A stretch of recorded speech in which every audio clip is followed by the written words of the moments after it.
आपल्या व्यापाऱ्यांनी बेमुदत बंद पुकारलेला आहे। परळीमध्ये संत जगमित्र कार्यालय या ठिकाणी कराड समर्थकांनी आज बैठक बोलावलेली आहे। वाल्मिक कराडच्या समर्थनार्थ आंदोलनाची पुढची दिशा ठरवण्यासाठी ही बैठक महत्त्वाची आहे। संतोष देशमुख हत्या प्रकरणात कराडचा आरोपी म्हणून समावेश झाला असून त्याच्यावर मकोका देखील लावण्यात आलेला आहे आणि म्हणूनच आज बंद पुकारण्यात आला आहे। या सगळ्याचा आढावा घेतलाय माझ्या सहकाऱ्यानं।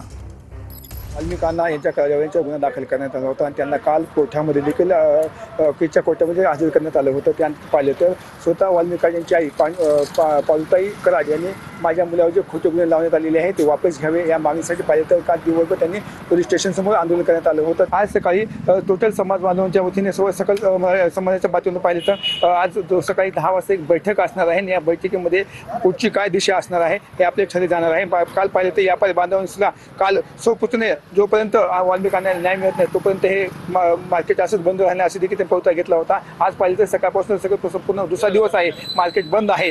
आज सकाळी 10 वाजता पुन्हा एकदा जगमित्र नागर कार्यालयामध्ये पाहिलं त्या ठिकाणी मोठी मीटिंग होणार आहे। मीटिंग पाहिली तर संपूर्ण कराड फॅमिली देखील उपस्थित राहणार आहे। मी संभाजी मुंडे, TV9 मराठी, परळी, बीड।